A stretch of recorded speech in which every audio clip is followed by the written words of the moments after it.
Fuimos los primeros en realizar una feria de industria musical en los exteriores de la Casa de la Cultura. Los primeros, los rockeros. Y de ahí vinieron otros tipos de compañeros, colegas, artesanos. Pero en todo caso hicimos 5 ferias. Al menos yo hice las primeras ferias de la Casa de la Cultura. Me llena de orgullo y lo digo porque a veces la historia, cuando no se la cuenta, se olvida. Los administradores de entidades culturales que no mantienen una comunicación cercana y adecuada con el artista y gestor cultural de base difícilmente podrán comprender las verdaderas necesidades estructurales del arte y la cultura. Si no se entiende lo más simple, será aún más difícil comprender lo profundo y complejo del sector cultural.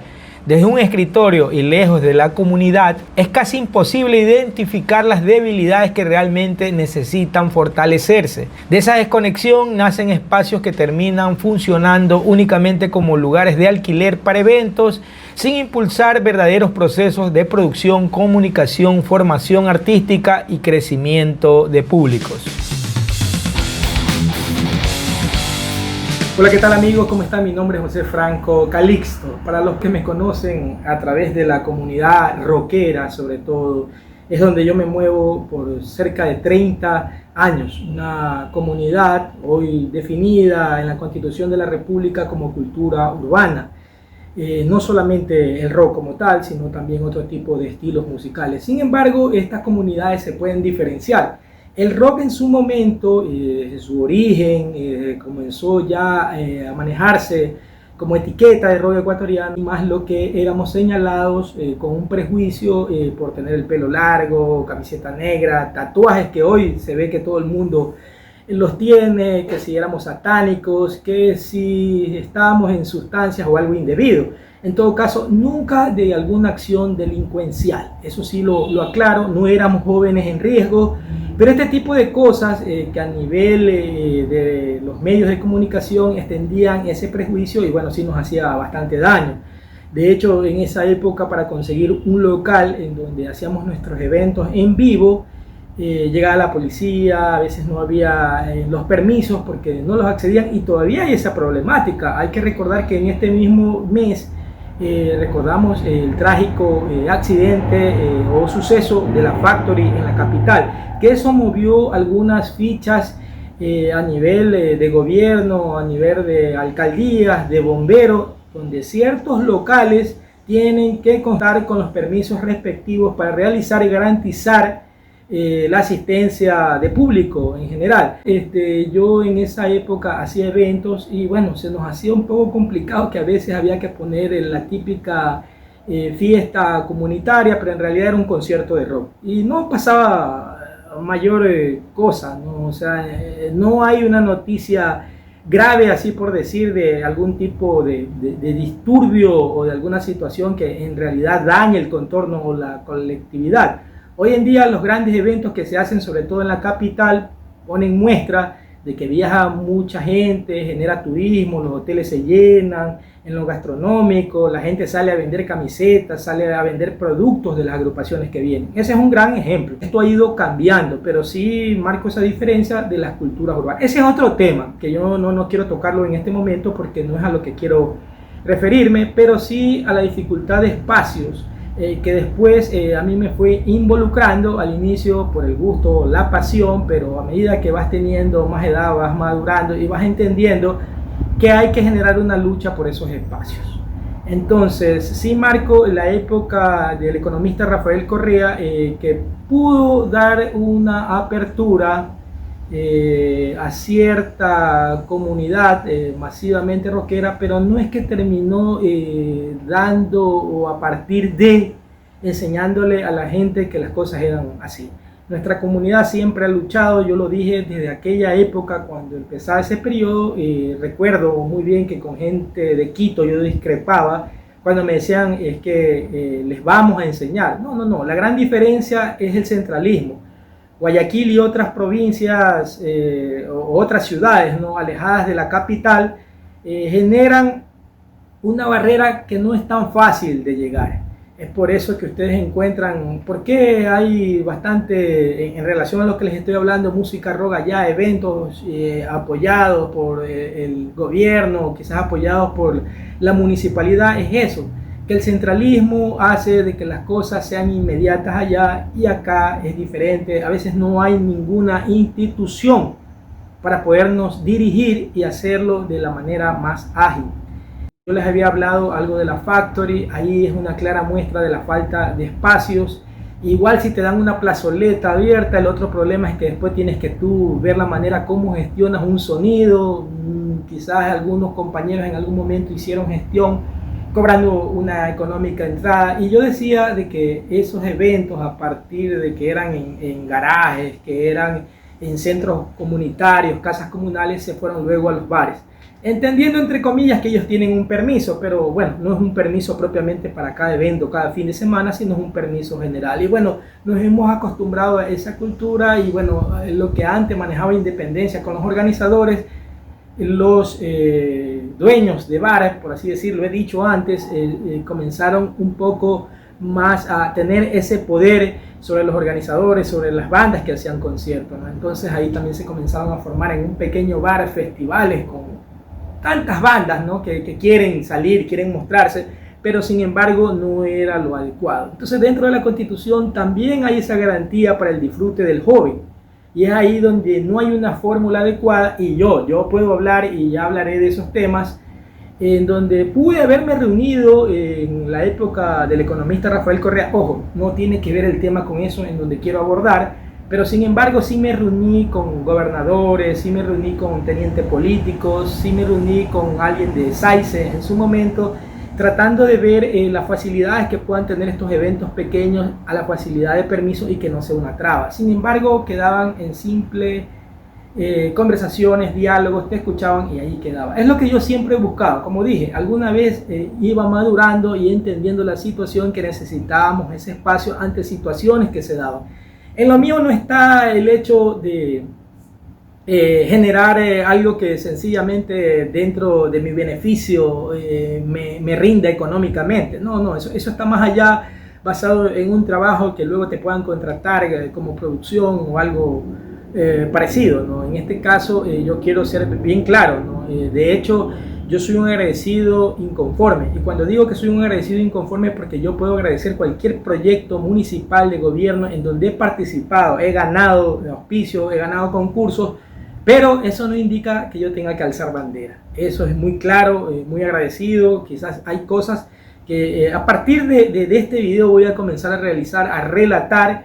Y cuando yo hablo de esto de las culturas urbanas, sí hubo a partir de este gobierno del economista Rafael Correa un inicio de a los jóvenes tratar de captarlos, pero considero que no fue la forma adecuada, eso de la legalización de las pandillas, en donde sí, una comunidad rockera también estuvo en esas reuniones con una comunidad de otro tipo, de alto riesgo, jóvenes en riesgo se les decía. Yo en algún momento opté por separarme, por abrirme, porque no me interesaba. Nosotros ya habíamos construido cosas, no necesitábamos propiamente del gobierno como tal.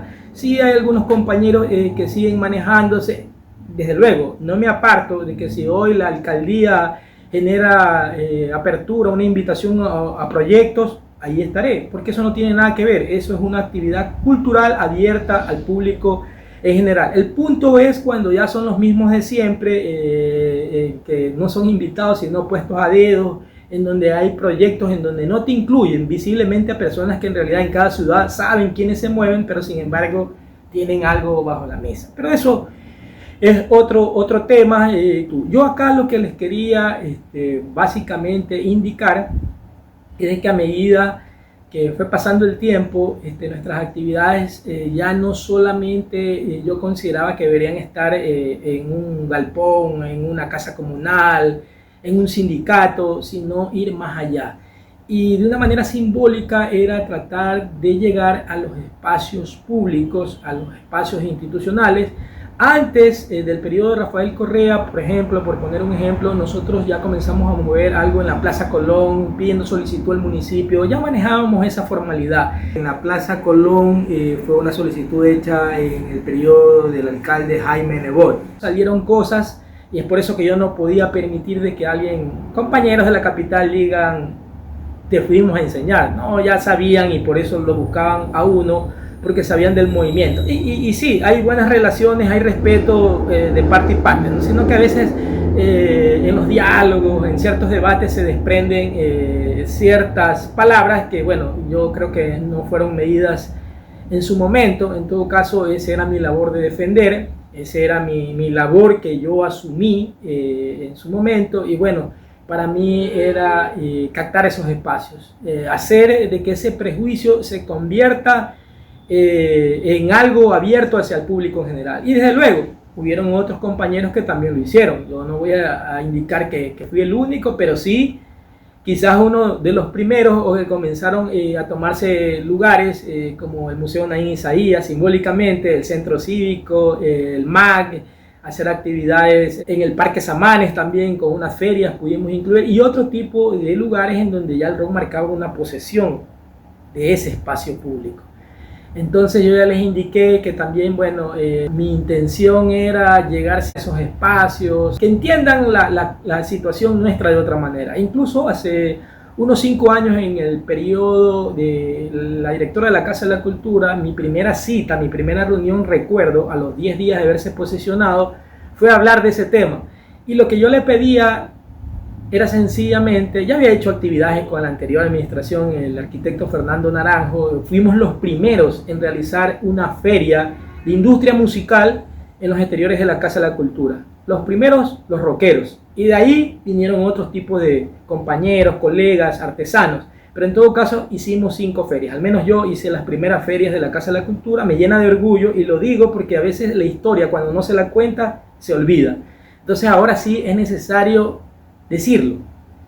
Y cuando fue mi reunión con la directora de la Casa de la Cultura, bueno, yo en la anterior administración, como había dicho, de Fernando Naranjo, había expuesto ciertas ideas, terminó su periodo, no continuó. Bueno, dije, la doctora Marta Rizzo será con quien tengo que hablar. Mi idea era llegar a otro tipo de temas. Tuve mi reunión de 10 minutos, hablé 2 y ella habló 8 minutos. Bien recuerdo esa reunión.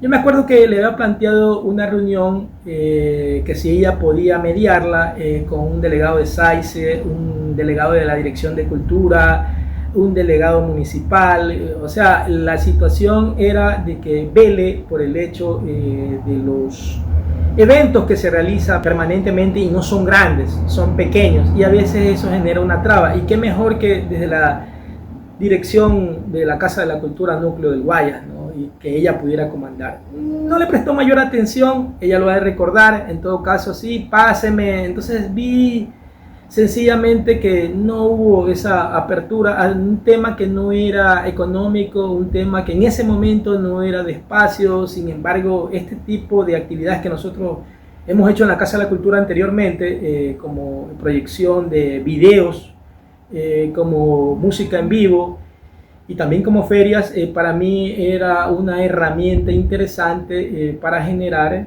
movimiento, producción. Y bueno, siempre he tratado de que ese tipo de medios generen ese tipo de movimiento a la comunidad. Le insistí por varias ocasiones. En el 2024, ante un video que fui muy enfático, que está en mi canal de YouTube, pueden ver 2 videos, o ponen Casa de la Cultura y pueden ver a qué me refiero. No es nada del otro mundo lo que yo reclamo, lo que yo digo. Me dieron los espacios en la institución y pude hacer actividad. Actividad demostrada, en lleno total un teatro, en lleno total una sala de cine, y bueno, la feria me la negaron. No entendía, ¿no? O sea, pero bueno, sí tuve algunos mails que iban, venían, que de pronto rechazaban la feria con términos que considero no eran los adecuados, ¿no? O sea, no era nada lucrativo. El que me digan eso me dejó atónito en su momento. Pero bueno, hice mis actividades por un video, obviamente, rechazando ciertas cosas y prácticamente poniendo firme que es un derecho. Me lo dieron. El encargado de aquella época me dijo: hemos visto tu video y te vamos a dar, tranquilo, tú trata conmigo el asunto, y nos dio la actividad o los espacios para poder realizar la actividad. Bueno, las actividades se realizaron muy bien en todo sentido, pero habían anomalías físicas en las instalaciones de la Casa de la Cultura. Yo recuerdo que preferí no hacerlas públicas, sino escribir un mail que quería hablar con la directora. Fue un mail con copia del secretario de la directora, de que necesitaba hablar, ¿no? Y ante el éxito que podíamos haber tenido, o sea, las imágenes lo decían, ¿no? No es que yo tenga que decirlo, pero bueno, o sea, es necesario a veces a la institución pública demostrar que a veces prestan los espacios, están vacíos, pero en este caso no fue así, ¿no? Entonces, yo le mandé un email muy correctamente indicándole que me sentía agradecido, ¿no? Por el espacio que me habían dado, era de entrada libre, de entrada gratis, por eso me los daba. Entonces, que quería hablar con ellas y que, bueno, nos haga partícipes en otras integraciones. Créanme, 2, 3 veces insistí, nunca me contestaron el email. Yo la verdad que lo sentí como una falta de respeto, no contestarle a una persona cuando ya después en unas asambleas, porque soy miembro de la Casa de la Cultura, estoy registrado al RUAC también, y bueno, como les digo, también soy gestor cultural, entendí de que para mí sí era una falta de respeto. O sea, yo al menos merezco una contestación, y luego en asambleas escuchaba decir de que la comunicación es permanente. Entonces eso, bueno, generaba cierta reacción de incomodidad de mi parte, ¿no?